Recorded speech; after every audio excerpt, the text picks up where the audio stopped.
Pardi highway Prajapati hall સામે હજી કેટલા અકસ્માતો થશે? કન્ટેનર ટેમ્પો ડમ્પર વચ્ચે વિચિત્ર ટ્રિપલ અકસ્માત સર્જાયો। ટ્રાફિકમાં ઉભેલ કન્ટેનર પાછળ ટેમ્પો અથડાતા ચાલક ક્લીનર કેબિનમાં દબાતા ભારે જેમતે બહાર કઢાયા। હાઈવે દ્વારા રોડ બનાવવાની ધીમી ગતિએ ચાલી રહેલ કામગીરીથી વાહન ચાલકોને રોજના હાલાકી।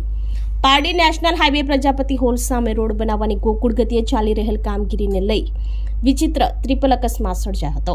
Pardi national highway number 48 Prajapati hall સામે બિસ્માર માર્ગને લઈ અગાઉ અકસ્માતો સર્જાતા નિર્દોષોએ જીવ ગુમાવ્યો હતો, જે બાદ હાઈવે દ્વારા નવો માર્ગ બનાવવાની લાંબા સમયથી ચાલી રહેલ કામગીરી આજ સુધી પૂર્ણ ન કરવામાં આવતા રોજના ટ્રાફિકની સમસ્યા વકરી રહી છે। ત્યારે આજ રોજ બપોરના 1 વાગ્યાના સુમારે વલસાડથી વાપી જતા ટ્રેક ઉપર કન્ટેનર નંબર MH43BG4250 નો ચાલક મોહમ્મદ મુંબઈ તરફ જઈ રહ્યો હતો, ત્યારે પ્રજાપતિ હોલ સામે ટ્રાફિકમાં ઉભો હતો। તે દરમિયાન પાછળથી આવી રહેલા આઈસર ટેમ્પો નંબર GJ05V2363 નો ચાલક ધડાકાભેર અથડાયો હતો, જ્યારે તેની પાછળ ટાટા ડમ્પર નંબર GJ32V5235 નો ચાલક પણ તેના પાછળ અથડાતા વિચિત્ર ટ્રિપલ અકસ્માત સર્જાયો હતો।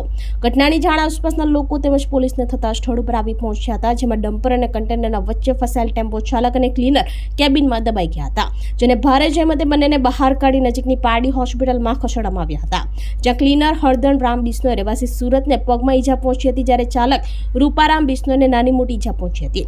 સદનસીબે બંનેનો આબાદ બચાવ થયો હતો। પોલીસે અકસ્માતગ્રસ્ત વાહનોને ખસેડી ટ્રાફિક ખુલ્લો કરવાની તજવીજ હાથ ધરી હતી। અત્રે ઉલ્લેખનીય છે કે હાઈવે ઓથોરિટીની બેદરકારીના કારણે રોડના ફાઇનલ ટચઅપ આપવામાં પણ વિલંબ કરતા આજે ફરી અકસ્માત સર્જાયો હતો, ત્યારે તાત્કાલિક ધોરણે કામગીરી પૂર્ણ કરી વાહન ચાલકોને ટ્રાફિકમાંથી મુક્તિ આપે તેવી માંગ ઉઠવા પામી છે, નહીતર હજી કેટલા નિર્દોષો અકસ્માતના ભોગ બનશે તેવા અનેક પ્રશ્નો ઉઠી રહ્યા છે।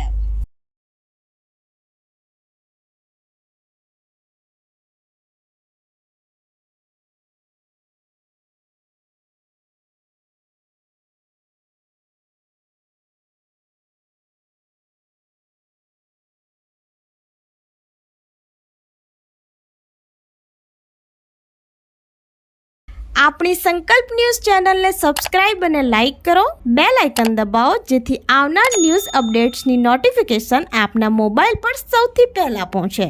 Like, subscribe and share the video.